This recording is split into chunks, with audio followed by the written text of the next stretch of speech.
अगर तुम यह वीडियो सिर्फ टाइम पास समझकर देखने आए हो तो अभी यहीं रुक जाओ, क्योंकि यह वीडियो तुम्हारे मन से सवाल पूछेगा और मन सवालों से डरता है।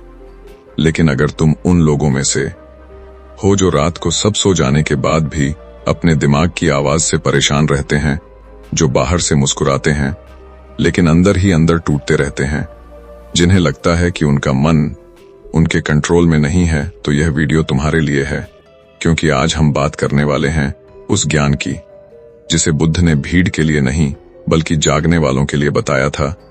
और यह ज्ञान सुनने के लिए नहीं, जीने के लिए है। लेकिन उससे पहले एक सवाल खुद से पूछो, क्या तुम्हें सच में लगता है कि तुम अपने मन को चला रहे हो या फिर मन तुम्हें अगर तुम यह वीडियो सिर्फ टाइम पास समझकर देखने आए हो तो अभी यहीं रुक जाओ, क्योंकि यह वीडियो तुम्हारे मन से सवाल पूछेगा और मन सवालों से डरता है। लेकिन अगर तुम उन लोगों में से हो जो रात को सब सो जाने के बाद भी अपने दिमाग की आवाज से परेशान रहते हैं, जो बाहर से मुस्कुराते हैं लेकिन अंदर ही अंदर टूटते रहते हैं, जिन्हें लगता है कि उनका मन उनके कंट्रोल में नहीं है, तो यह वीडियो तुम्हारे लिए है। क्योंकि आज हम बात करने वाले हैं उस ज्ञान की जिसे बुद्ध ने भीड़ के लिए नहीं बल्कि जागने वालों के लिए बताया था। और यह ज्ञान सुनने के लिए नहीं, जीने के लिए है। लेकिन उससे पहले एक सवाल खुद से पूछो, क्या तुम्हें सच में लगता है कि तुम अपने मन को चला रहे हो या फिर मन तुम्हें चला रहा है? क्योंकि अगर मन तुम्हें चला रहा है तो तुम चाहे जितनी मेहनत कर लो, शांति तुमसे दूर ही रहेगी। और यही वजह है कि लाइफ ऑफ बुडर विजडम चैनल सिर्फ बातें नहीं करता बल्कि तुम्हारे भीतर छुपे सच को बाहर लाता है। यहाँ कोई मोटिवेशनल नारे नहीं मिलेंगे, यहाँ कोई झूठी उम्मीद नहीं दी जाएगी। यहाँ सिर्फ वही कहा जाएगा जो मन को असहज करता है, लेकिन असहजता के बाद ही आजादी आती है। और अगर यह बातें तुम्हें भीतर तक छू रही हैं तो यह वीडियो अंत तक देखना, क्योंकि हर भाग में एक ऐसा सच खुलेगा जिसे तुम्हारा मन सुनना नहीं चाहता लेकिन आत्मा पहचान लेती है। और हाँ, अगर तुम्हें लगता कि यह बातें तुम्हारी जिंदगी से जुड़ी हुई हैं तो वीडियो को लाइक करना, क्योंकि लाइक सिर्फ एक बटन नहीं है, यह संकेत है कि तुम जाग रहे हो। इसे शेयर करना, क्योंकि हो सकता है तुम्हारे जैसा कोई और भी चुपचाप लड़ रहा हो। और कमेंट करना, क्योंकि तुम्हारी एक लाइन किसी और के अंधेरे में रोशनी बन सकती है। और चैनल को सब्सक्राइब करना, इसलिए नहीं कि संख्या बढ़े बल्कि इसलिए कि जब भी मन फिर से तुम्हें उलझाए, लाइफ ऑफ बुडर विजडम तुम्हें याद दिला सके कि तुम मन नहीं हो, तुम उसे देखने वाले हो। तो अब बिना देर किए इस यात्रा को शुरू करते हैं, क्योंकि जो सच आज खुलने वाला है वह तुम्हें बदल सकता है, लेकिन सिर्फ तब जब तुम अंत तक टिके रहोगे। अगर तुम यह वीडियो अंत तक देख लेते हो तो तुम्हें पहली बार समझ आएगा कि तुम्हारा मन तुम्हारा दोस्त नहीं है बल्कि तुम्हारा सबसे बड़ा दुश्मन है। और बुद्ध ने इसी दुश्मन को हराने की ऐसी विधि बताई थी जिसे आज की दुनिया में कोई खुलकर नहीं बताता। क्योंकि अगर इंसान ने अपने मन पर कंट्रोल पा लिया तो वह किसी का गुलाम नहीं रहता।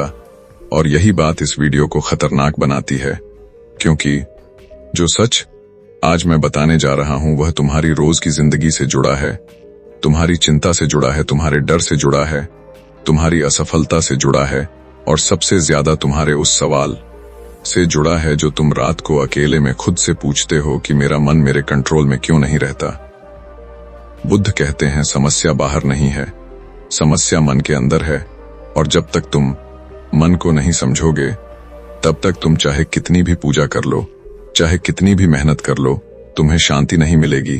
क्योंकि मन एक पागल बंदर की तरह है जो हर सेकंड एक नई दिशा में भागता है, कभी भूतकाल में ले जाता है, कभी भविष्य के डर में डाल देता है, और वर्तमान को पूरी तरह से चूस लेता है। और यहीं से इंसान कमजोर होता है। लेकिन बुद्ध ने कहा था, अगर तुम मन को देखना सीख गए तो मन खुद शांत हो जाएगा। और यही पहली विधि की नींव है। लेकिन उससे पहले एक सवाल खुद से पूछो, क्या तुमने कभी गौर किया है कि जब तुम अकेले होते हो तब भी तुम्हारा मन चुप नहीं रहता?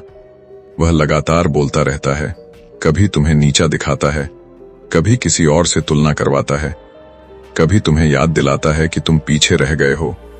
अगर हाँ तो समझ लो तुम वही इंसान हो जिसके लिए यह वीडियो बना है। क्योंकि बुद्ध की शिक्षाएं उन्हीं के लिए थीं जो टूट चुके थे, जो सवालों में फंसे थे, जो खुद से हार चुके। और अब पहली विधि शुरू होती है, लेकिन ध्यान से सुनना, क्योंकि अगर यह समझ में नहीं आई तो आगे की 4 विधियां भी बेकार हो जाएंगी। बुद्ध की पहली और सबसे खतरनाक विधि थी मन को रोकने की कोशिश मत करो, मन को देखो, क्योंकि जैसे ही तुम मन को रोकने की कोशिश करते हो वह और तेज भागने लगता है। ठीक वैसे जैसे पानी को मुट्ठी में पकड़ने की कोशिश करो तो वह फिसल जाता है, लेकिन अगर तुम हथेली खोल दो तो पानी टिक जाता है। बुद्ध कहते हैं तुम अपने विचार नहीं हो, तुम विचारों को देखने वाले हो। और जैसे ही यह फर्क तुम्हारे अंदर बैठ गया, उसी दिन से मन का कंट्रोल शुरू हो जाता है। लेकिन यहां दिमाग चाल चलता है, वह कहता है यह सब बकवास है, मैं अपने विचारों को कैसे देख सकता हूं। और यही 90% लोग फेल हो जाते हैं, क्योंकि वे सुनते हैं, समझते नहीं हैं। इसलिए अब एक प्रयोग करो। अभी इसी पल जब तुम यह सुन रहे हो, अपने मन में चल रही आवाज को सुनो। बस सुनो, उसे बदलने की कोशिश मत करो, उसे अच्छा या बुरा मत कहो।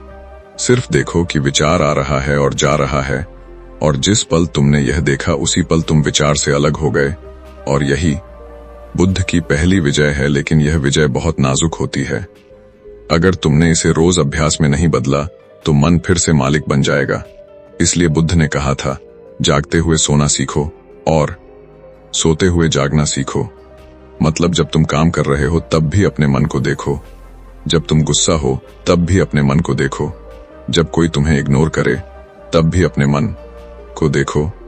क्योंकि जिस दिन तुमने मन को हर स्थिति में देखना शुरू कर दिया, उसी दिन से तुम्हारे ऊपर किसी इंसान का कंट्रोल खत्म हो जाएगा। लेकिन अभी कहानी खत्म नहीं हुई है, क्योंकि यह सिर्फ दरवाजा है, असली रहस्य इसके आगे है। और अगली विधि इतनी शक्तिशाली है कि अगर सही से समझ ली तो तुम्हारा डर हमेशा के लिए कमजोर हो जाएगा। लेकिन वह विधि मैं अगले भाग में बताऊंगा, क्योंकि अगर सारी बातें एक साथ बता दी तो मन फिर से उलझ जाएगा। और बुद्ध की शिक्षाएं उलझाने के लिए नहीं, बल्कि आजाद करने के लिए हैं। इसलिए अगले भाग के लिए तैयार रहना, क्योंकि वहां से असली खेल शुरू होगा। पिछले भाग में तुमने सिर्फ एक चीज सीखी थी, मन को रोकना नहीं है, मन को देखना है। लेकिन अगर तुम्हें लगा कि बस देखने से सब ठीक हो जाएगा, तो यही मन का सबसे बड़ा धोखा है। क्योंकि बुद्ध जानते थे कि इंसान कुछ दिन देखेगा, फिर पुरानी आदतों में लौट जाएगा। इसलिए उन्होंने दूसरी विधि दी, और यह विधि इतनी गहरी है कि इसे समझने के बाद इंसान का डर धीरे धीरे मरने लगता है। बुद्ध कहते हैं मन का सबसे बड़ा हथियार विचार नहीं है, बल्कि प्रतिक्रिया है। क्योंकि विचार तो हर इंसान के मन में आते हैं, लेकिन हर इंसान उस पर रिएक्ट नहीं करता। फर्क सिर्फ इतना है कि कमजोर इंसान तुरंत प्रतिक्रिया देता है, और मजबूत इंसान प्रतिक्रिया से पहले रुक जाता है। और यही रुकना दूसरी विधि है। बुद्ध ने इसे कहा था एक क्षण का विराम। लेकिन आज की दुनिया में कोई भी विराम नहीं लेना चाहता। हर कोई तुरंत जवाब देना चाहता है, तुरंत गुस्सा करना चाहता है, तुरंत साबित करना चाहता है, और यहीं से मन तुम्हें कंट्रोल करने लगता है। अब ध्यान से सुनो, क्योंकि यह बात सीधे तुम्हारी रोज की जिंदगी से जुड़ी है। जब कोई तुम्हें अपमानित करता है तो तुम्हारे अंदर क्या होता? दिल तेज धड़कता है, दिमाग गर्म हो जाता है, और मन कहता है अभी जवाब दे, नहीं तो लोग तुम्हें कमजोर समझेंगे। और जैसे ही तुम जवाब देते हो, खेल खत्म, मन जीत जाता है। लेकिन बुद्ध कहते हैं अगर उस एक पल में तुम रुक गए तो पूरी बाजी पलट जाती है। क्योंकि प्रतिक्रिया मन की गुलामी है और विराम चेतना की आजादी है। अब सवाल यह है उस एक पल में कैसे रुका जाए, क्योंकि मन तो आग की तरह जलता है, और यही जगह है जहां 95% लोग हार जाते हैं। इसलिए बुद्ध ने एक बहुत ही गुप्त तरीका बताया था, जिसे आज कोई नहीं सिखाता। उन्होंने कहा जब भी कोई भावना उठे, गुस्सा, डर, ईर्ष्या, शर्म, उस भावना को नाम दो। बस नाम दो, जैसे यह गुस्सा है, यह डर है, यह अपमान है। और जैसे ही तुमने नाम दिया तुम उस भावना से अलग हो गए। क्योंकि भावना तब तक तुम्हें कंट्रोल करती है जब तक तुम उसे बिना नाम दिए जीते हो। लेकिन जिस पल तुमने कहा यह गुस्सा है, उसी पल तुम गुस्सा नहीं रहे, तुम गुस्से को देखने वाले बन गए। और यह फर्क बहुत खतरनाक है, क्योंकि अब गुस्सा तुम्हें नहीं चला रहा, तुम गुस्से को देख रहे हो। और बुद्ध कहते हैं जो देख सकता है वह गुलाम नहीं रह सकता। लेकिन दिमाग फिर चाल चलता है, वह कहता है नाम देने से क्या होगा, गुस्सा तो रहेगा, और यहीं धैर्य की परीक्षा होती है। बुद्ध ने साफ कहा था, कोई भी भावना स्थायी नहीं होती। अगर तुम उसे खाना नहीं दोगे तो वह खुद मर जाएगी। लेकिन खाना क्या है? प्रतिक्रिया, चीखना, बहस करना, बदला लेना, खुद को सही साबित करना। और जब तुम विराम लेते हो तो तुम भावना को भूखा छोड़ देते हो, और भूखी भावना ज्यादा देर नहीं टिकती। अब एक सच सुनो जिसे कोई मोटिवेशनल वीडियो नहीं बताएगा। तुम्हारा गुस्सा तुम्हारी कमजोरी नहीं है। तुम्हारा गुस्से में बह जाना तुम्हारी कमजोरी है, क्योंकि गुस्सा तो ऊर्जा है, लेकिन बिना चेतना के ऊर्जा विनाश बन जाती है। और चेतना का पहला कदम है रुकना। अब सोचो, अगर कोई इंसान तुम्हें इग्नोर करे और तुम अंदर ही अंदर जलते रहो और फिर भी बाहर से शांत रहो, तो लोग समझेंगे कि तुम कमजोर हो। लेकिन बुद्ध कहते हैं, असली ताकत वही है जो दिखाने की जरूरत नहीं पड़ती, क्योंकि जो व्यक्ति प्रतिक्रिया नहीं देता वह सामने वाले के मन पर कंट्रोल पा लेता है। और यही वजह है कि शांत लोग हमेशा भारी पड़ते हैं। लेकिन यह विधि यहीं खत्म नहीं होती, क्योंकि सिर्फ रुकना काफी नहीं है। अगला कदम और भी खतरनाक है, जो तुम्हारे पूरे माइंडसेट को उल्टा कर देगा। लेकिन वह तीसरी विधि है, और अगर तुम वहां तक पहुंच गए तो तुम्हारा मन पहले जैसा कभी नहीं रहेगा। इसलिए इस वीडियो को छोड़कर मत जाना, क्योंकि जो आगे है वह तुम्हारी पहचान बदल सकता है। अब तक तुमने 2 बातें सीख ली हैं। पहली, मन को रोकना नहीं है, देखना है, और दूसरी, प्रतिक्रिया से पहले रुकना है। लेकिन अगर तुम्हें लग रहा है कि इतना करने से मन पूरी तरह कंट्रोल में आ जाएगा, तो बुद्ध मुस्कुराकर कहते हैं, अभी तो तुमने सतह छुई है, क्योंकि मन की जड़ इससे भी गहरी है। और वही जड़ है पहचान की गलती। इंसान सबसे बड़ी भूल यही करता है कि वह खुद को अपने विचारों से, अपनी भावनाओं से, अपने नाम से, अपने अतीत से जोड़ लेता है, और यहीं से मन को असली ताकत मिलती है। बुद्ध कहते हैं, जब तक तुम गलत पहचान में जी रहे हो तब तक मन तुम्हें नचाता रहेगा। इसलिए तीसरी विधि पहचान तोड़ने की विधि है, और यह विधि इतनी गहरी है कि इसे सुनते ही कुछ लोग डर जाते हैं, क्योंकि यह तुम्हारे अहंकार को सीधा चोट करती है। बुद्ध ने पूछा था, तुम कौन हो? और यह सवाल इतना साधारण लगता है कि लोग इसे नजरअंदाज कर देते हैं, लेकिन यही सवाल मन को तोड़ देता है। क्योंकि जब तुम कहते हो, मैं गुस्से वाला हूं, मैं डरपोक हूं, मैं असफल हूं, मैं कमजोर हूं, तो ध्यान देना, तुम क्या कर रहे हो? तुम एक अस्थायी अवस्था को स्थायी पहचान बना रहे हो। और जैसे ही तुमने ऐसा किया, मन ने तुम्हें कैद कर लिया, क्योंकि अब हर विचार, हर भावना उसी पहचान को मजबूत करने लगती है। बुद्ध कहते हैं, तुम गुस्सा नहीं हो, तुम्हारे भीतर गुस्सा आया है। तुम डर नहीं हो, तुम्हारे भीतर डर आया है। और यह छोटा सा फर्क पूरी जिंदगी पलट देता है। लेकिन मन फिर चाल चलता है। वह कहता है, अगर मैं यह नहीं हूं तो मैं हूं कौन? और यहीं तीसरी विधि का असली अभ्यास शुरू होता है। बुद्ध कहते हैं, जब भी तुम अपने बारे में कोई वाक्य बनाओ, जैसे मैं ऐसा हूं, मैं वैसा हूं, उसी पल उस वाक्य को देखो और खुद से पूछो, क्या यह हमेशा सच रहता है? और जवाब मिलेगा नहीं, क्योंकि कभी तुम शांत होते हो, कभी गुस्से में, कभी मजबूत, कभी टूटे हुए, और जो चीज बदलती रहती है वह तुम नहीं हो। यह बुद्ध की सीधी सी लॉजिक है, लेकिन दिमाग इसे स्वीकार नहीं करता, क्योंकि पहचान टूटने का मतलब है पुराने सहारे का टूटना, और यही डर पैदा करता है। इसलिए बुद्ध ने एक अभ्यास दिया था, जब भी मन कहे मैं ऐसा हूं, तुम बस जोड़ दो, यह भी अभी, और जैसे ही तुमने कहा यह भी अभी, उस पहचान की पकड़ ढीली पड़ने लगती है। उदाहरण के लिए, मन कहता है मैं फेल हूं, तुम कहो यह भी अभी। मन कहता है मैं अकेला हूं, तुम कहो यह भी अभी। और धीरे धीरे तुम्हें दिखने लगेगा कि हर पहचान अस्थायी है, और जो अस्थायी है वह तुम्हें परिभाषित नहीं कर सकता। और जिस दिन यह बात दिल में उतर गई, उसी दिन से मन का आधा कंट्रोल खत्म हो जाता है, क्योंकि अब मन जो भी टैग लगाए, तुम उसे अंतिम सच नहीं मानते, और यही आजादी है। लेकिन ध्यान रखना, यह विधि खतरनाक है, क्योंकि अगर तुमने इसे आधा समझा तो उलझ जाओगे, और अगर पूरा समझ लिया तो हल्के हो जाओगे। बुद्ध ने कहा था, जिस दिन इंसान खुद को किसी शब्द में बांधना छोड़ देता है, उसी दिन से वह दुख से बाहर निकलने लगता है। लेकिन अभी एक और परत है, क्योंकि पहचान टूटने के बाद भी एक चीज बचती है जो मन को फिर पकड़ लेती है, और वही है इच्छा और लालसा। और चौथी विधि सीधे उसी पर वार करती है, और वह विधि इतनी गहरी है कि लोग उसे सुनना नहीं चाहते। क्योंकि वह उनकी आदतों पर हमला करती है। इसलिए अगर तुम सच में अपने मन को कंट्रोल करना चाहते हो तो अगला भाग मिस मत करना, क्योंकि वहां से असली असहज सच शुरू होगा। अब तक तुम मन को देखना सीख चुके हो, प्रतिक्रिया से पहले रुकना भी सीख चुके हो और अपनी झूठी पहचान को भी हिलाना शुरू कर चुके हो।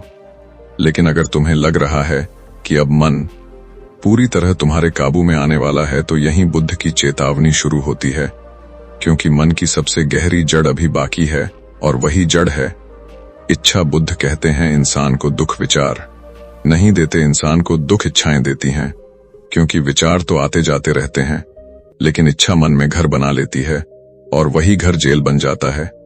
अब ध्यान से सुनो, क्योंकि यह बात सीधी तुम्हारे दिल पर चोट करेगी। तुम्हें लगता है कि तुम जो चाहते हो वही तुम्हारी खुशी है, लेकिन बुद्ध कहते हैं जो तुम चाहते हो वही तुम्हारी बेचैनी है, क्योंकि इच्छा का स्वभाव पूरा होना नहीं है, इच्छा का स्वभाव बढ़ना है। आज तुम कुछ चाहते हो, कल उससे ज्यादा, और जिस दिन इच्छा पूरी हो जाती है उसी दिन नई इच्छा जन्म ले लेती है, और यही अंतहीन चक्र मन को पागल बना देता है। लेकिन दिमाग फिर चाल चलता है, वह कहता है बिना इच्छा के जीवन कैसे चलेगा, और यहीं चौथी विधि को गलत समझ लिया जाता है। बुद्ध इच्छा खत्म करने को नहीं कहते, बुद्ध इच्छा को देखने को कहते हैं। फर्क बहुत गहरा है। बुद्ध कहते हैं जब भी मन कुछ मांगे तुरंत मत भागो, तुरंत खुद से पूछो क्या यह आवश्यकता है या आदत, क्योंकि आवश्यकता सीमित होती है और आदत असीमित, और मन ज्यादातर आदतों को आवश्यकता बनाकर पेश करता है। अब सोचो, जब तुम बार बार फोन देखते हो, क्या वह आवश्यकता है या आदत? जब तुम बार बार किसी का मैसेज चेक करते हो, क्या वह आवश्यकता है या आदत? जब तुम बार बार खुद को दूसरों से तुलना करते हो, क्या वह आवश्यकता है या आदत? और जैसे ही तुमने यह सवाल पूछा, मन कमजोर पड़ने लगता है, क्योंकि मन सवालों से डरता है। बुद्ध ने कहा था इच्छाओं को दबाओ मत, क्योंकि दबाई गई इच्छा और जहरीली हो जाती है। बस उसे पूरा भी मत करो, उसे देखो और उसे समय दो, क्योंकि समय इच्छा की असली परीक्षा है। अगर कोई इच्छा सच्ची आवश्यकता है तो वह शांत रहेगी, और अगर वह सिर्फ आदत है तो कुछ समय में खुद गिर जाएगी। लेकिन समस्या यह है कि इंसान को इंतजार करना नहीं आता, वह तुरंत राहत चाहता है, और यही तुरंत की भूख मन को कंट्रोल देती है। बुद्ध कहते हैं जिसने इंतजार सीख लिया उसने आधा मन जीत लिया, क्योंकि इंतजार में इच्छा तड़पती है और तड़प में उसकी असलियत बाहर आ जाती है। अब एक कड़वा सच सुनो जिसे कोई नहीं बताता। तुम जिन चीजों के पीछे भाग रहे हो, अगर वे तुम्हें सच में खुश कर सकती तो अब तक कर चुकी होती।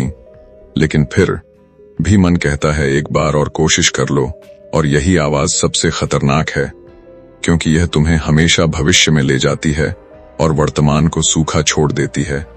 बुद्ध कहते हैं इच्छा भविष्य में जीती है और शांति वर्तमान में, और जो इंसान हमेशा भविष्य में जीता है वह शांति से हमेशा दूर रहता है। इसलिए चौथी विधि है इच्छा को वर्तमान में लाना। मतलब जब इच्छा उठे उसे अभी के पल में देखो और खुद से कहो अभी क्या सच में इसकी जरूरत है। और इस एक सवाल से कई इच्छाएं वहीं मर जाती हैं। लेकिन ध्यान रखना, यह प्रक्रिया आसान नहीं है, क्योंकि इच्छा मरते समय दिमाग को डर दिखाती है। वह कहती है अगर तूने मुझे नहीं माना तो तू खाली हो जाएगा, और यही सबसे बड़ा झूठ है, क्योंकि बुद्ध कहते हैं इंसान खाली नहीं होता, इंसान हल्का होता है, और हल्केपन से ही आजादी शुरू होती है। लेकिन अभी एक आखिरी बार बाकी है, क्योंकि इच्छा के बाद भी मन का एक गुप्त हथियार बचा रहता है जो सबसे चालाक है, और वही हथियार है समय का भ्रम। और पांचवीं विधि सीधे उसी पर हमला करती है, और अगर तुम वहां तक पहुंच गए तो तुम्हारा मन पहले जैसा कभी नहीं रहेगा। इसलिए अगला भाग सबसे निर्णायक होगा, और अगर तुम यहां तक रुके हो तो समझ लो बुद्ध की बातें तुम्हारे भीतर काम करने लगी हैं। अब तक तुम बहुत अंदर आ चुके हो, और यहां तक पहुंचने वाला हर इंसान वापस पहले जैसा नहीं रहता, क्योंकि अब तक तुमने मन को देखना सीखा, प्रतिक्रिया से पहले रुकना सीखा, झूठी पहचान को ढीला करना सीखा, और इच्छा की असलियत को पहचानना सीखा। लेकिन बुद्ध कहते हैं अगर तुम यहीं रुक गए तो मन आखिरी चाल चलेगा, और वही चाल सबसे खतरनाक है, क्योंकि यह चाल दिखाई नहीं देती, और उसी का नाम है समय का भ्रम। इंसान सोचता है कि मन उसे विचारों से परेशान करता है, लेकिन बुद्ध कहते हैं मन तुम्हें समय में फंसा कर परेशान करता है, कभी बीते हुए कल में, कभी आने वाले कल में, और इस तरह वह तुम्हें इस पल से काट देता है। और जो इंसान इस पल से कट गया वह कमजोर हो जाता है, क्योंकि शक्ति हमेशा अभी में होती है। लेकिन दिमाग फिर चाल चलता है, वह कहता है बिना अतीत के मैं सीखूंगा कैसे, बिना भविष्य के मैं प्लान कैसे करूंगा। और यही जगह है जहां पांचवीं विधि को गलत समझ लिया जाता है। बुद्ध अतीत मिटाने को नहीं कहते, बुद्ध भविष्य छोड़ने को नहीं कहते। बुद्ध सिर्फ इतना कहते हैं कि तुम जहां हो वहीं रहना सीखो, क्योंकि जब तुम अभी में होते हो तब अतीत याद की तरह आता है, बोझ की तरह नहीं, और भविष्य योजना की तरह आता है, डर की तरह नहीं। लेकिन मन डर से चलता है, और डर हमेशा भविष्य में होता है। इसलिए पांचवी विधि है अभी में लौटने की कला। लेकिन यह कोई साधारण बात नहीं है, क्योंकि अभी में रहना सुनने में आसान है, करने में नहीं।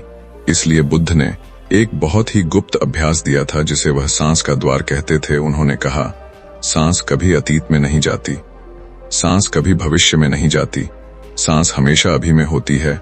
और जो इंसान अपनी सांस के साथ जुड़ गया वह अपने मन से अलग हो गया।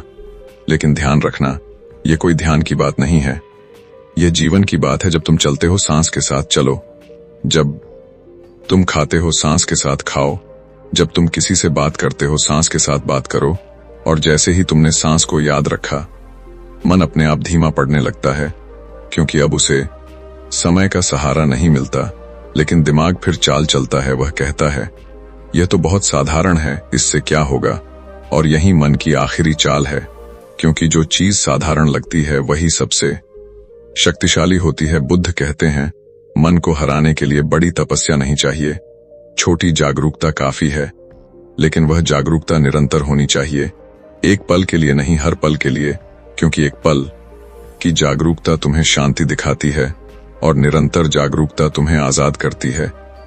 अब एक ऐसा सच सुनो जिसे सुनकर तुम्हारा नजरिया बदल सकता है। तुम्हें लगता है कि तुम अपने मन को कंट्रोल करना चाहते हो, लेकिन सच यह है कि मन खुद थक चुका है, भागते भागते, सोचते सोचते, डरते डरते, और वह भी शांति चाहता है, लेकिन उसे रास्ता नहीं पता। और बुद्ध वही रास्ता दिखाते हैं। वह कहते हैं मन को दुश्मन मत बनाओ, मन को समझो, क्योंकि जिस दिन तुमने मन से लड़ना छोड़ दिया उसी दिन मन तुम्हारे साथ चलने लगेगा। और यही पांचों विधियों का अंतिम सार है। देखना, रुकना, पहचान, तोड़ना इच्छा को, समझना और अभी में लौटना। अगर इन पांचों को एक साथ जिया जाए तो मन अपने आप शांत हो जाता है, बिना जबरदस्ती, बिना दबाव, बिना संघर्ष। और यही बुद्ध की सबसे खतरनाक शिक्षा है, क्योंकि यह तुम्हें किसी पर निर्भर नहीं बनाती, न किसी गुरु पर, न किसी किताब पर, न किसी मंदिर पर, बल्कि तुम्हें खुद पर लौटा देती है। और यही वजह है कि यह ज्ञान हर जगह खुलकर नहीं सिखाया जाता, क्योंकि जो इंसान खुद पर लौट आया उसे कोई चला नहीं सकता। लेकिन अगर तुम यहां तक रुके हो, अगर तुमने यह सब सुना है और अंदर कुछ हिला है, तो समझ लो यह सिर्फ वीडियो नहीं था, यह तुम्हारे भीतर शुरू हुई एक प्रक्रिया थी।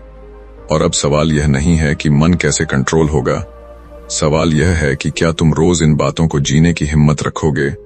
क्योंकि बुद्ध कहते हैं ज्ञान जो जिया न जाए वह बोझ बन जाता है, और बोझ फिर मन को भारी कर देता है। इसलिए अगर तुम सच में अपने मन को कंट्रोल करना चाहते हो तो इन विधियों को याद मत रखो, इन्हें जियो, और फिर देखो कैसे वही मन जो कभी तुम्हें तोड़ता था, वही मन तुम्हारा सबसे बड़ा सहारा बन जाता है। अब तक तुमने जो सीखा है वह सुनने में शांत लगता है, लेकिन जीने में खतरनाक है। क्योंकि जैसे ही इंसान थोड़ा जागरूक होता है, मन सबसे आखिरी और सबसे चालाक खेल शुरू करता है। और यही वह चरण है जहां ज्यादातर लोग गिर जाते हैं और सोचते हैं कि यह बुद्ध की शिक्षा काम नहीं करती, जबकि सच यह है कि यहीं से असली परीक्षा शुरू होती है। बुद्ध कहते हैं जब मन को लगने लगता है कि अब उस पर कंट्रोल आ रहा है, तब वह आध्यात्मिक बन जाता है, वह खुद को सही साबित करने लगता है। वह कहता है देखो मैं कितना शांत हो गया हूं, देखो मैं कितना अलग हूं। और यहीं से नया अहंकार जन्म लेता है, और यह अहंकार पुराने अहंकार से भी ज्यादा खतरनाक होता है, क्योंकि यह खुद को ज्ञान के कपड़े पहनाता है। अब ध्यान से सुनो, क्योंकि यह बात बहुत कम लोग समझ पाते हैं। जब तुम मन को देखना शुरू करते हो, जब तुम प्रतिक्रिया से पहले रुकते हो, जब तुम इच्छाओं को पहचानते हो, तब मन एक नई चाल चलता है। वह तुम्हें दूसरों से ऊपर महसूस करवाने लगता है। वह कहता है, वे सब सोए हुए, यह मैं जाग गया हूं। और यही सोच सबसे बड़ा जाल है। बुद्ध ने साफ कहा था, अगर तुम्हें लगे कि तुम दूसरों से बेहतर हो तो समझ लो, मन ने फिर से तुम्हें पकड़ लिया है। क्योंकि जागरूकता का पहला लक्षण विनम्रता है, श्रेष्ठता नहीं। लेकिन दिमाग फिर सवाल उठाता है, अगर मैं आगे बढ़ रहा हूं तो फर्क तो दिखेगा, और यही फर्क को समझना जरूरी है। फर्क अंदर होता है, बाहर नहीं। जो बाहर दिखाने की कोशिश करता है वह अभी भी मन का गुलाम है। बुद्ध कहते हैं, सच्ची शांति दिखती नहीं है, महसूस होती है।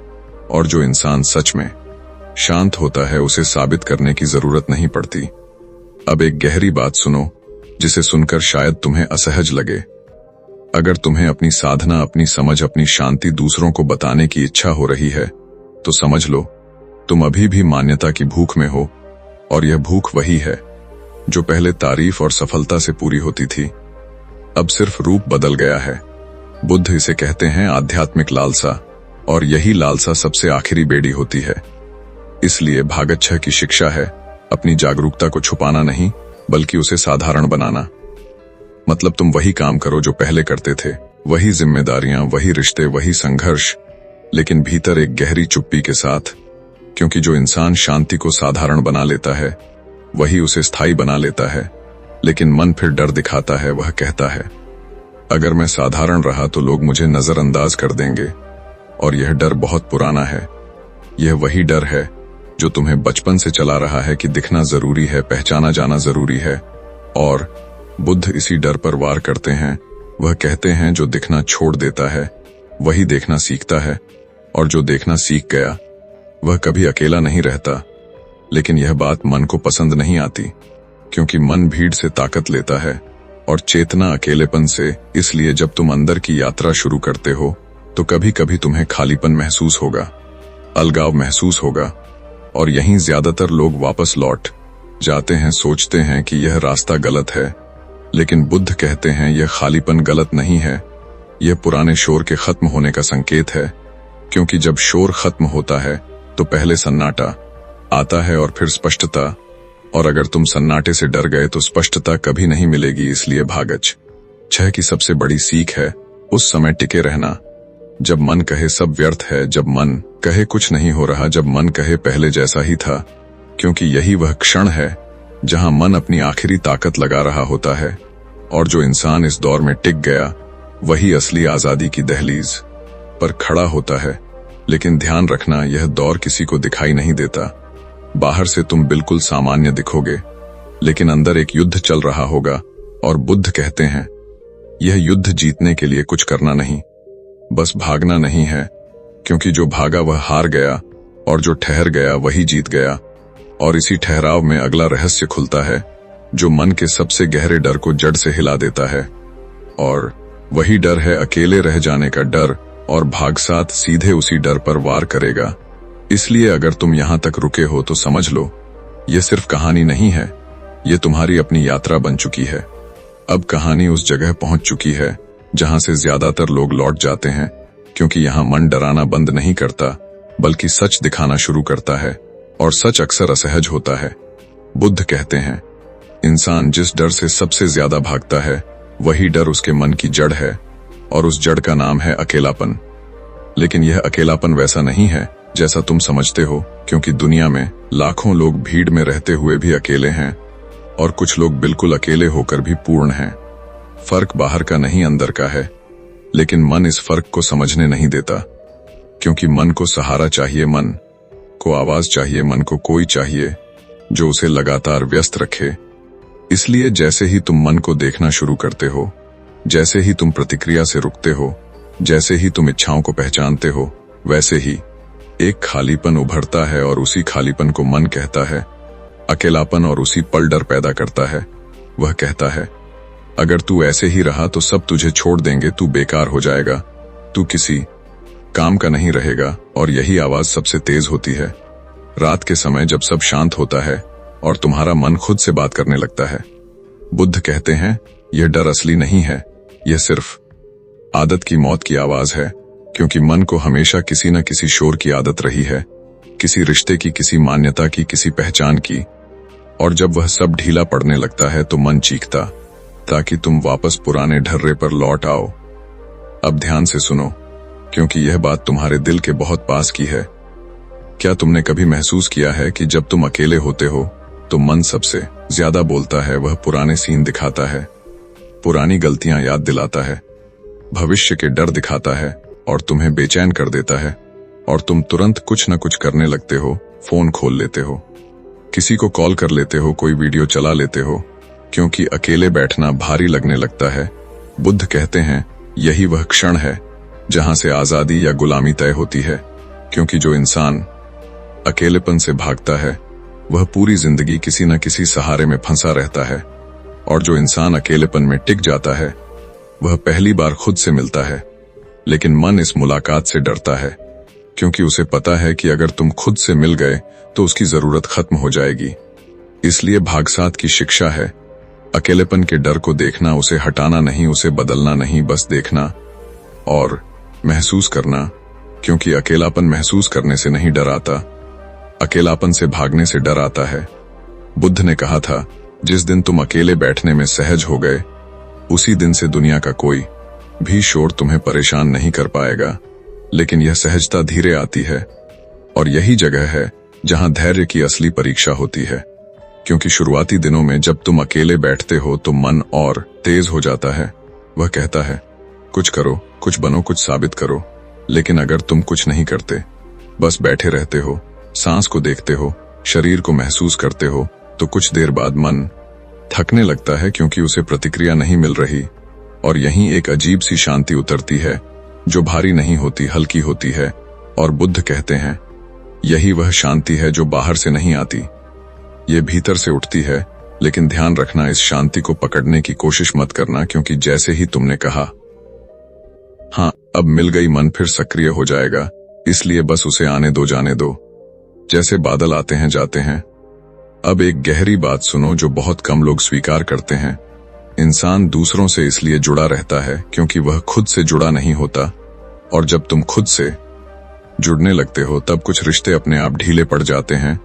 और यही जगह सबसे ज्यादा दर्द देती है, क्योंकि मन कहता है देखो तुम्हारी साधना तुम्हें अकेला बना रही है, और लोग यहीं डर कर वापस लौट जाते हैं। लेकिन बुद्ध कहते हैं यह अलगाव स्थायी नहीं है, यह संक्रमण है। जैसे बीज टूटता है तभी पौधा बनता है, और अगर बीज टूटने से डर जाए तो कभी पेड़ नहीं बन सकता। इसलिए अगर तुम्हें इस रास्ते पर चलते हुए कभी लगे कि लोग समझ नहीं पा रहे, कि तुम बदल रहे हो, कि तुम पहले जैसे नहीं रहे, तो खुद को दोष मत देना। यह बदलाव का स्वाभाविक चरण है, और यह चरण हमेशा चुपचाप आता है, बिना शोर के, बिना तालियों के, और यही इसकी सुंदरता है। लेकिन अभी एक और डर बाकी है जो इस अकेलेपन के नीचे छुपा होता है, और वही डर है बेकार हो जाने का डर, कि अगर मैं प्रतिक्रिया नहीं दूंगा, अगर मैं साबित नहीं करूंगा तो मेरी कीमत क्या रहेगी। और भागाठ सीधे इसी डर की जड़ पर हाथ रखेगा, और वह हिस्सा बहुत लोगों को हिला देता है। इसलिए अगर तुम यहां तक टिके हो तो समझ लो, तुम सिर्फ सुन नहीं रहे, तुम अंदर से बदल रहे हो। अब तुम उस डर के सामने खड़े हो जो इंसान को पूरी जिंदगी दौड़ाता रहता है, और वह डर है बेकार हो जाने का डर। यह डर इतना पुराना है कि इंसान इसे अपनी आवाज समझ बैठता है। मन कहता है अगर तूने साबित नहीं किया, अगर तूने दिखाया नहीं, अगर तूने हासिल नहीं किया तो तू कोई नहीं है। और यही आवाज इंसान को थकाती है। लेकिन बुद्ध कहते हैं यह आवाज तुम्हारी नहीं है, यह समाज की उधार ली हुई आवाज है जो बचपन से तुम्हारे भीतर बैठा दी गई है। अब ध्यान से सुनो, क्योंकि यह बात सीधे तुम्हारे जीवन के पैटर्न को खोल देगी। बचपन में जब तुम कुछ अच्छा करते थे तो तारीफ मिलती थी, जब गलती करते थे तो डांट मिलती थी, और धीरे धीरे मन ने यह सीख लिया कि मेरी कीमत मेरे काम से जुड़ी है। और यहीं से मन ने खुद को साबित करने की दौड़ शुरू कर दी। पढ़ाई में नंबर लाओ तो अच्छे हो, नौकरी में आगे बढ़ो तो अच्छे हो, रिश्तों में सबको खुश रखो तो अच्छे हो। और अगर इनमें से कुछ भी हिल जाए तो मन कहता है तुम बेकार हो। और यही डर सबसे खतरनाक है, क्योंकि यह डर इंसान खुद से दूर कर देता है। बुद्ध कहते हैं जब इंसान अपनी कीमत बाहर से तय करता है तो वह हमेशा डर में जीता है, क्योंकि बाहर कुछ भी स्थायी नहीं है। अब एक सवाल खुद से पूछो और ईमानदारी से जवाब देना। क्या तुम कभी बिना कुछ किए खुद को ठीक महसूस कर पाते हो? अगर जवाब नहीं है तो समझ लो, ये डर तुम्हारे मन की जड़ में बैठा है, क्योंकि मन को खाली बैठना बेकार लगने लगता है। और यही जगह है जहां बुद्ध की शिक्षा सबसे ज्यादा टकराती है। दुनिया से बुद्ध कहते हैं, तुम्हारी कीमत तुम्हारे होने से है, तुम्हारे करने से नहीं। लेकिन यह वाक्य सुनने में सुंदर लगता है, जीने में बहुत भारी, क्योंकि अगर यह सच मान लिया तो पूरी दौड़ रुक जाती है।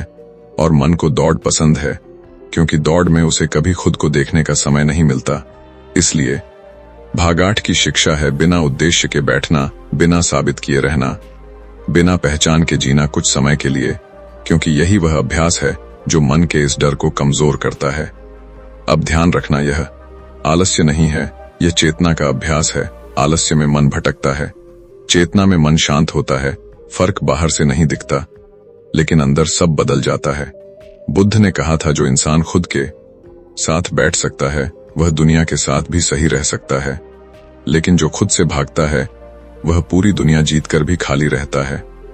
अब एक कड़वा सच सुनो, जो शायद तुम्हें पसंद ना आए। तुम जितना ज्यादा खुद को साबित करने की कोशिश करते हो, उतना ही मन को ताकत देते हो, क्योंकि हर साबित करना इस डर को पुष्ट करता है कि अगर साबित न किया तो मैं कुछ नहीं।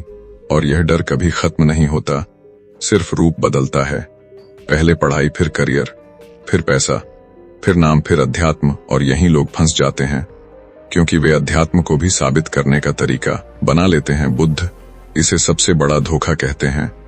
अब सोचो, अगर कल कोई तुम्हारी तारीफ न करे, अगर कोई तुम्हें नोटिस न करे, अगर कोई तुम्हारी उपलब्धियों की परवाह न करे, तो क्या तुम भीतर से टूट जाओगे?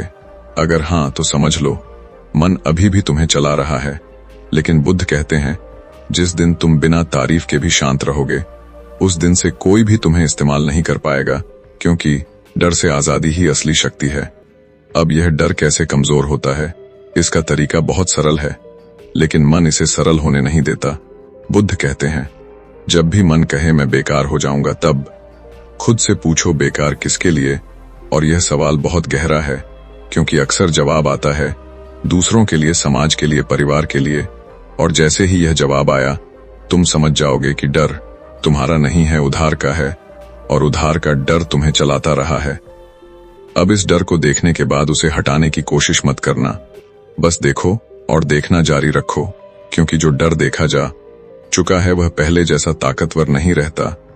लेकिन यहां मन एक आखिरी चाल चलता है। वह कहता है, अगर मैं यह सब छोड़ दूं तो जीवन का अर्थ क्या रहेगा?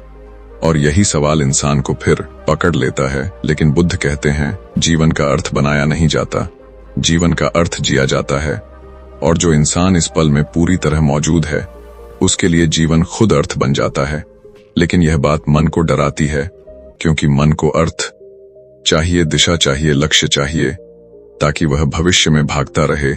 इसलिए भागाठ का सार यह है कि जब तक तुम अपनी कीमत को बाहर के पैमाने से नापते रहोगे, तब तक मन तुम्हें डराता रहेगा। और जिस दिन तुमने बिना साबित किए खुद को स्वीकार कर लिया, उसी दिन से मन की आधी आवाज बंद हो जाएगी। लेकिन अभी एक अंतिम परत बाकी है, क्योंकि जब डर कमजोर होता है, तब मन आखिरी सवाल फेंकता है, और वही सवाल है, अगर मैं यह सब नहीं हूं तो फिर मैं हूं कौन? और भागनौर इसी सवाल को सीधे खोलने वाला है, और वह हिस्सा बहुत शांत लेकिन बहुत निर्णायक होगा। इसलिए अगर तुम यहां तक रुके हो तो समझ लो, तुम सिर्फ सुन नहीं रहे, तुम उस सवाल के करीब आ रहे हो जिससे बुद्ध ने पूरी दुनिया को हिला दिया था। अब तक की यात्रा तुम्हें उस सवाल के सामने ले आई है जिससे इंसान पूरी जिंदगी बचता रहा है, क्योंकि यह सवाल किसी भूमिका से नहीं जुड़ा, किसी पहचान से नहीं जुड़ा, किसी उपलब्धि से नहीं जुड़ा, बल्कि सीधे अस्तित्व पर चोट करता है। और वही सवाल है, अगर मैं अपने विचार नहीं हूं, अगर मैं अपनी भावनाएं नहीं हूं, अगर मैं अपनी इच्छाएं नहीं हूं, अगर मैं अपनी पहचान नहीं हूं, तो फिर मैं हूं कौन?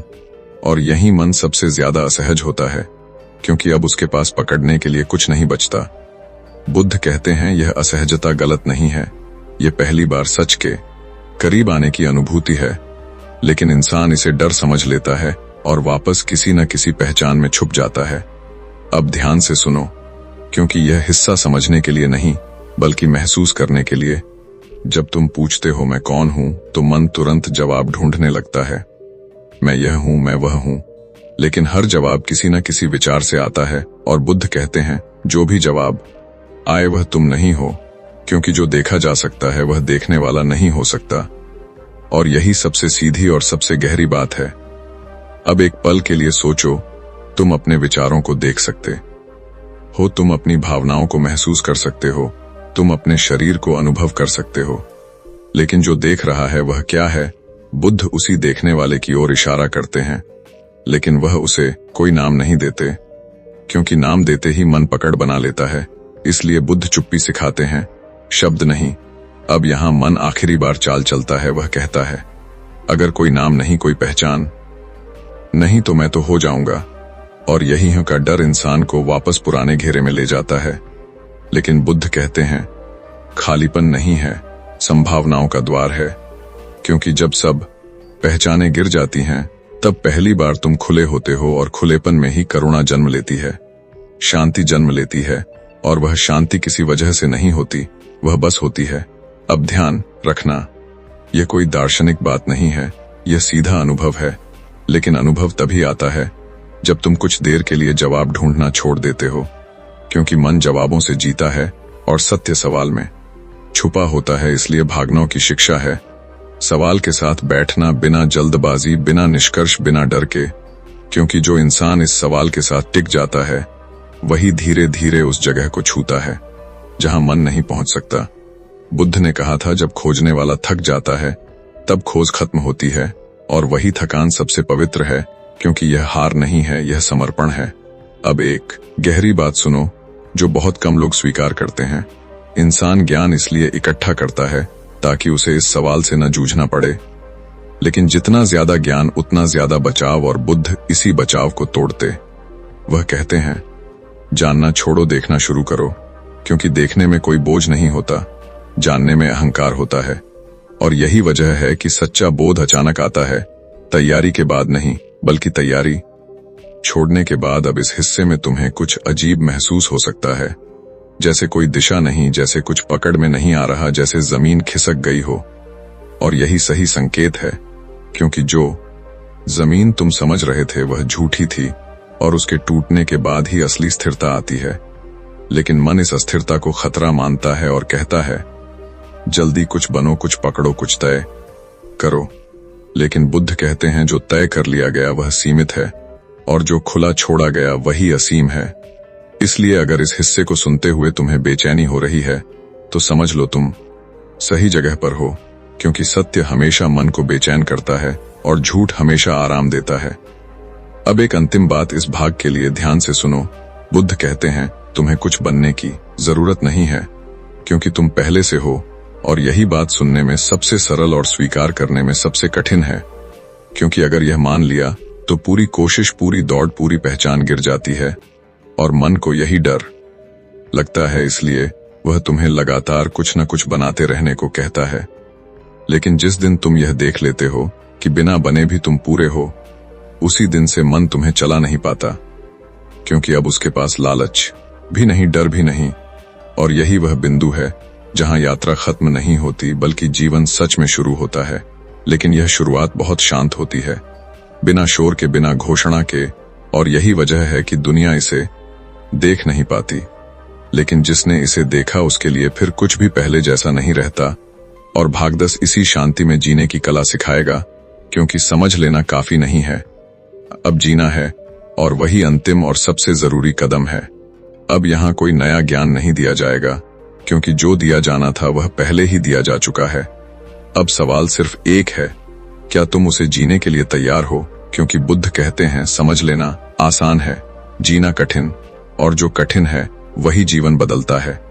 अब तक तुम जान चुके हो कि मन को दबाना नहीं है, मन को देखना है। तुम जान चुके हो कि प्रतिक्रिया गुलामी है, और विराम आजादी। तुम जान चुके हो कि पहचान झूठी है, इच्छा बेचैनी है, समय एक भ्रम है, अकेलापन एक द्वार है, और बेकार होने का डर उधार का है। और अंत में तुम इस सवाल तक भी आ चुके हो कि अगर मैं यह सब नहीं हूं, तो फिर मैं हूं कौन? और अब इस अंतिम भाग में बुद्ध बस इतना कहते हैं, अब कुछ मत करो, बस ऐसे जियो जैसे तुम हो। क्योंकि जो इंसान अब भी कुछ करने की कोशिश करता है वह मन को फिर पकड़ने का मौका दे देता है। इसलिए भागदस की सबसे पहली और सबसे कठिन शिक्षा है प्रयास छोड़ना। लेकिन प्रयास छोड़ने का मतलब आलस्य नहीं है। प्रयास छोड़ने का मतलब भीतर की खींचतान का खत्म होना, क्योंकि अब तुम्हें कहीं पहुंचना नहीं है। अब तुम्हें कुछ साबित नहीं करना, अब तुम्हें किसी और जैसा नहीं बनना। और यही जगह मन को सबसे ज्यादा डराती है, क्योंकि मन लक्ष्य से जीता है और बिना लक्ष्य के वह खाली हो जाता है। लेकिन बुद्ध कहते हैं यही खालीपन ही असली भरा हुआ होना है, क्योंकि जब मन खाली होता है तब जीवन खुद बोलता है। अब ध्यान से सुनो, क्योंकि यह हिस्सा तुम्हारी रोजमर्रा की जिंदगी से जुड़ा है। जब तुम सुबह उठो तो बस उठो। यह मत सोचो कि आज अच्छा दिन होगा या बुरा दिन होगा। जब तुम काम करो तो बस काम करो। यह मत सोचो कि इससे मुझे क्या मिलेगा। जब कोई तुम्हें कुछ कहे तो बस सुनो। यह मत सोचो कि इसका जवाब क्या देना है, क्योंकि जैसे ही तुमने जीवन को बिना बीच में मन को लाए जीना शुरू किया, वैसे ही एक अजीब सी सरलता पैदा होती है, और वही सरलता शांति है। लेकिन मन इसे उबाऊ कहेगा, वह कहेगा इसमें मजा नहीं है, क्योंकि मन को ड्रामा चाहिए, उतार चढ़ाव चाहिए, कहानी चाहिए, और बुद्ध इसी कहानी से बाहर निकालते हैं। वह कहते हैं जीवन कोई कहानी नहीं है, जीवन एक प्रवाह है, और जो प्रवाह के साथ बहता है वही हल्का रहता है। अब एक गहरी बात सुनो, जिसे समझने में समय लग सकता है। जब तुम शांति में जीने लगते हो तब दुख पूरी तरह खत्म नहीं होता, लेकिन दुख तुम्हें तोड़ नहीं पाता, क्योंकि अब दुख भी देखा जाता है, जिया नहीं जाता। और यही फर्क बहुत बड़ा है।